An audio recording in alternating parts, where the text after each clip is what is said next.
नमस्कार। MHD 7 के अंतर्गत आज हम जानेंगे रचना के आधार पर रूप के प्रकार। तो कैसे? देखिए, किसी भी रचना के आधार पर जब हम रूप के प्रकार के विषय में बात करते हैं तो बात यही होती है कि भाषा में रूप कहते किसको हैं। तो कल हमने आपको बताया था भाषा के लघुतम सार्थक खंडों को हम रूप कहते हैं। ठीक है, भाषा के लघुतम सार्थक खंडों को हम रूप कहते हैं। अब इसके आगे हम बढ़ते हैं। अब क्या होता है कि जब हम ये किसी रूप का निर्माण करते हैं तो वो तीन चीज़ों से लेकर के एक चीज़ तीन चीज़ों से तरीके से बनती है। एक तो वो रूप होता है जो किसी शब्द का अपना रूप होता है, यानी स्वतंत्र परिचय दे सकता है। वो शब्द अपने आप का अपना अस्तित्व रखता है और वो अपनी पहचान स्वतंत्र रूप में दे सकता है। जैसे घोड़ा, अपने आप पता लग जाता है कि घोड़ा जो है एक पशु है और ये अपने आप पता लग जाता है। घोड़ा कहते ही पता लग जाता है, बच्चा कहते ही पता लग जाता है किसी इंसान के बच्चे की बात हो रही है।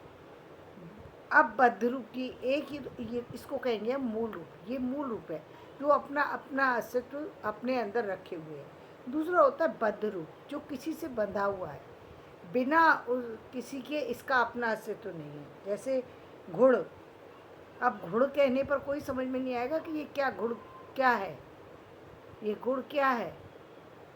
ये घुड़ तभी घुड़ आगे बढ़ेगा जब हम कहेंगे घुड़सवार, तब समझ में आएगा घोड़े पर सवार व्यक्ति की बात की जा रही है। यदि हम घुड़ कहेंगे तो किसी को नहीं समझ में आएगा। बच कहेंगे तो नहीं समझ में आएगा। बच कहेंगे तो ये समझ में आएगा बचने की बात कर रहा है कि बच के निकल जाओ। इस कोई अपने ये और बिना केवल बच कहने पर कुछ भी आइडिया नहीं लगा सकता ये बच किसके बारे में कह रहा है व्यक्ति। ऐसे रूपों को क्या कहते हैं? बद्ध रूप, जो किसी से बंध करके ही अपना अस्तित्व बना पाते हैं, वरना उनकी अपनी कोई पहचान नहीं होती, अपनी कोई सत्ता नहीं होती, अपना कोई अस्तित्व नहीं होता। इन दोनों से मिलकर के एक तीसरे तरह के जो रूप का निर्माण होता है उसे कहते हैं व्युत्पन्न शब्द। जैसे घुड़सवार हुआ, घुड़साल हुआ, बचपन हुआ, बचकाना हुआ।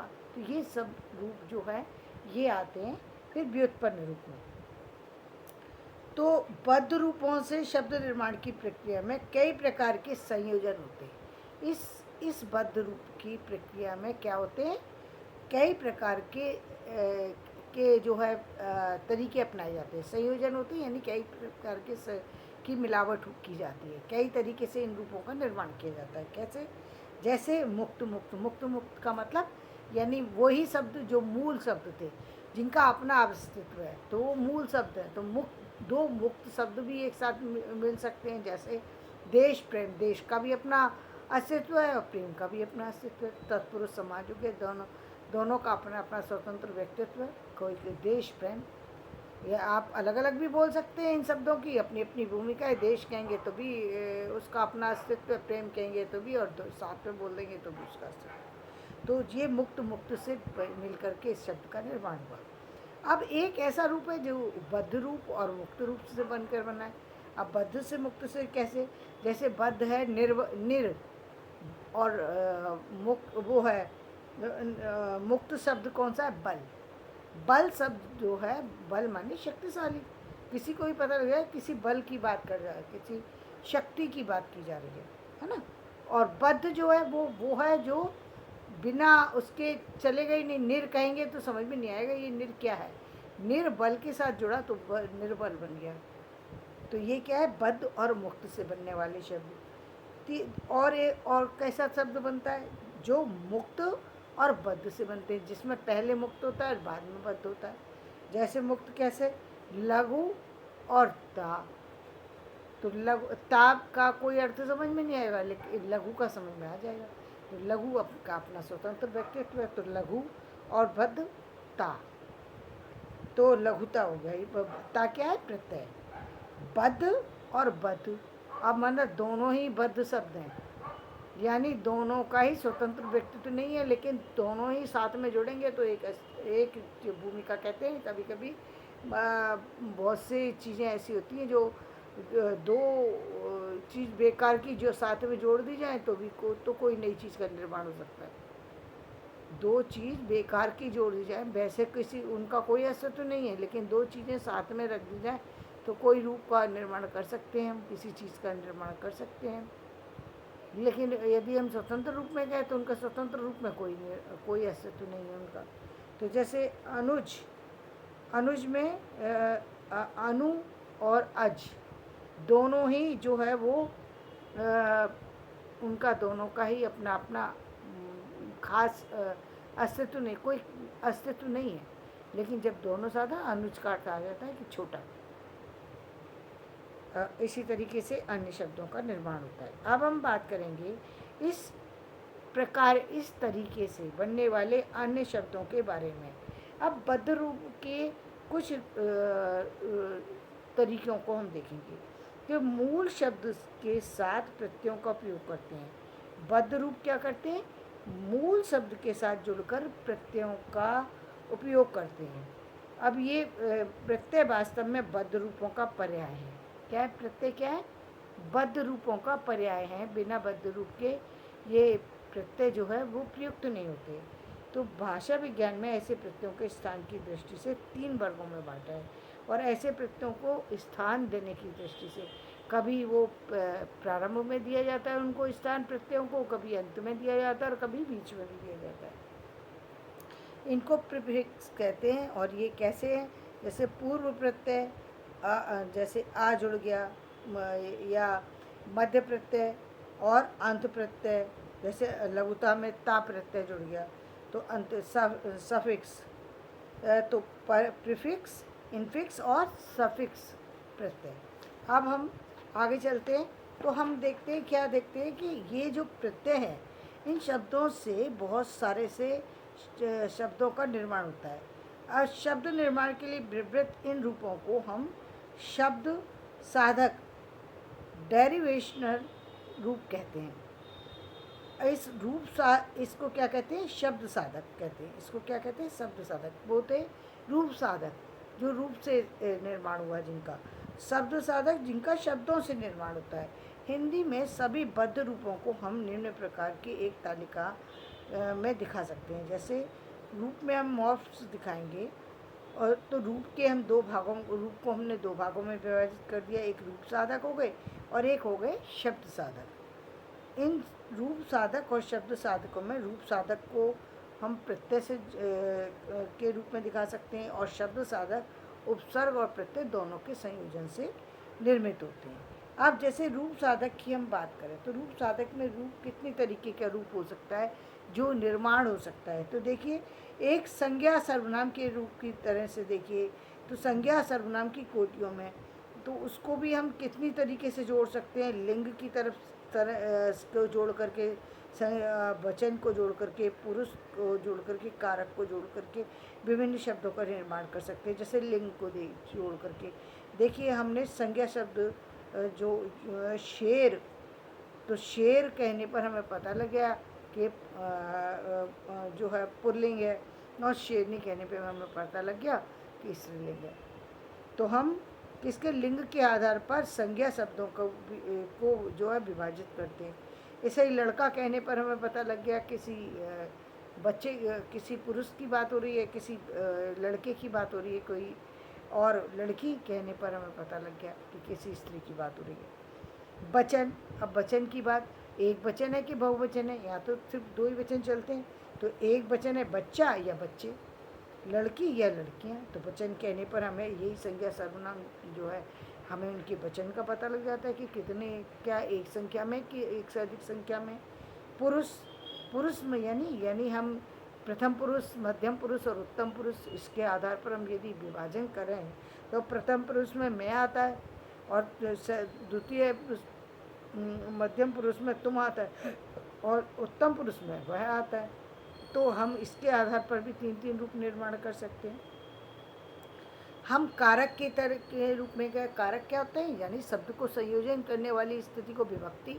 कारक क्या है? विभक्ति किसी शब्द वाक्य को बनाने में जो है कारक की महत्वपूर्ण भूमिका है। बिना कारक के शब्द का वाक्य का निर्माण ही नहीं होगा।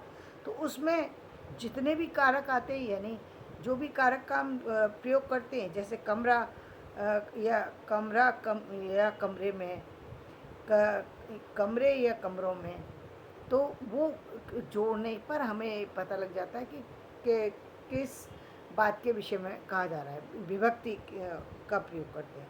इसी तरीके से जैसे हमने संज्ञा सर्वनाम की कोटियों में इसके रूप देखे, उसी तरीके से हम इस रूप को, रूप साधक प्रत्यय को हम क्रिया के रूप में देखेंगे। तो देखिए लिंग में देखिए तो जाता है कि जाती है, कहते ही पता लग जाएगा कि पुरुषवाचक है कि स्त्रीवाचक है। था या थी कहते ही पता लग जाएगा। वचन में गया या गए, गया या मतलब गया का मतलब एक वचन है, और गए कि मतलब बहुत सारे लोग गए हैं, तब पता लग जाएगा बहुवचन की बात चल रही है। था से पता लग जाएगा कि एक व्यक्ति की बात चल रही है, थे से पता लग जाएगा बहुत सारे व्यक्ति की बात चल रही है। पुरुष की बात तो वही प्रथम मध्यम उत्तम पुरुष कि जाए, जाऊँ, जाओ, जाए, हूँ, हो, है, यानी अपने आप पता लग जाएगा आपको। पक्ष जाता या गया, कृष्ण पक्ष है, शुक्ल पक्ष है, यानी यह वर्तमान पक्ष है, कौन सा पक्ष है आपको बोलने से पता लग जाए। जाता है, जा रहा है, या जाऊँगा, तीन आपको पक्ष पता लग जाएगा कि किस पक्ष की बात है। यानी शुक्ल पक्ष, कृष्ण पक्ष, या किस पक्ष की बात चल रही है। काल या एक काल जब हम कहते तो तीन काल, तो तीनों कालों के बारे में है या था या किया, उसके बारे में हमें पता लग जाता है। वृत्ति यानी उसके स्वभाव के बारे में पता लग, जाइए जाए, हमें उसके स्वभाव के चरित्र के बारे में पता, व्यक्तियों के बारे में पता लग जाता है। ये रूप साधक प्रत्यय संख्या में सीमित होते हैं, ये बहुत ज़्यादा नहीं होते हैं। शब्दों की रूपावलियाँ पैराडिग्म्स बनती हैं और व्याकरण रूपावलियों के विस्तृत सूचना देते हैं। इसके बाद आते हैं जो शब्द कहते हैं, जैसे राम वगैरह ये शब्द होते हैं। इसी तरीके राम, जैसे हमने रूप फॉर्म में देखे, रामा रामो रामा, रामम रामो रामो, रामम रामेण रामाभ्यम रामयो, रामाय रामाभ्यम रामेभ्य। तो ये सब क्या है, कर्ता कर्म करण संप्रदान कारक के हिसाब से रूप राम के जो है रूप हैं, जो कि संस्कृत के आधार पर यहाँ पर प्रदर्शित किए गए हैं।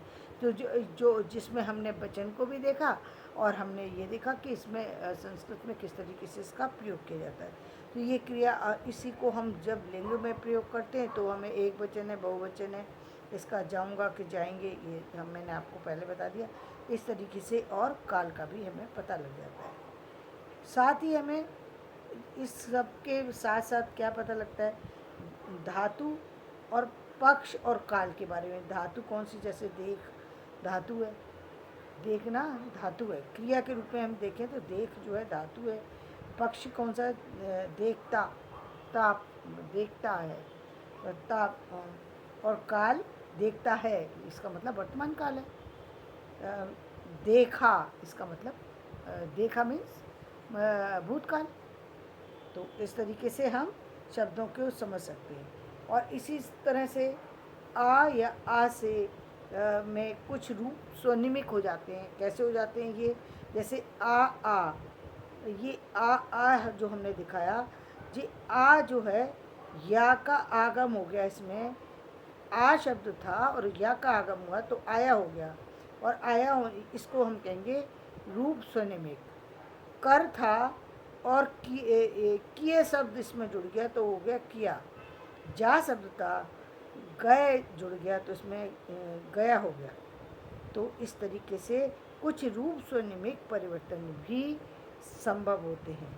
इसी तरीके से कुछ हम देखेंगे कि हिंदी में सर्वनाम शब्दों के भी विश्लेषण भी इतने आसान नहीं है। उदाहरण से उनको भी परिवर्तित करने में काफ़ी सारी महत्वपूर्ण संबंध कारकों रूप की बहुत महत्वपूर्ण भूमिका होती है।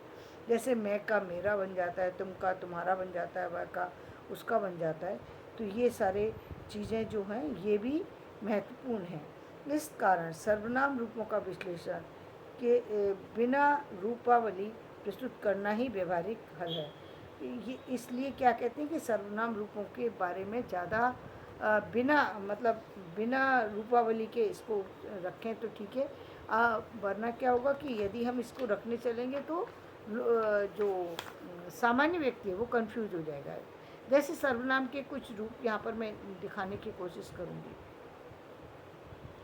जैसे उन्होंने दिखाया है, देखिए मैं शब्द से, मैंने मुझको मुझसे, तू सबसे तूने तुझको तुझसे, तुम सबसे तुमने तुमको तुझसे, आपसे आपने आपको आपसे, वह से उसने उसको उससे, यह से इससे उसको उससे, हमसे हमने हमको हमसे, वे से उन्होंने हम उनको उनके, ये से इन्होंने इनको इनसे, जो से जिसने जिसको जिससे, कौन से किसने किसको किससे, एक क्या से किसको किससे, जो से जिन्होंने जिनको जिनसे, कौन से जिन्होंने जिनको जिनसे, क्या से किससे।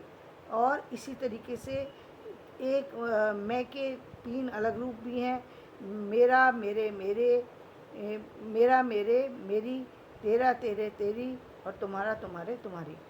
तो इस तरीके से हम देखते हैं सर्वनाम रूप की ये जो वो है, ये जो है एक अलग तरीके से दिखाई देती है। तो अभी हमने आज आपको बताया कि रूप साधक क्या होते हैं, और इन रूप साधक के विषय में हमने चर्चा की है। कल हम शब्द साधक के रूपों के विषय में चर्चा करेंगे। तो धन्यवाद, आज का वीडियो मैं यहीं समाप्त करती हूँ।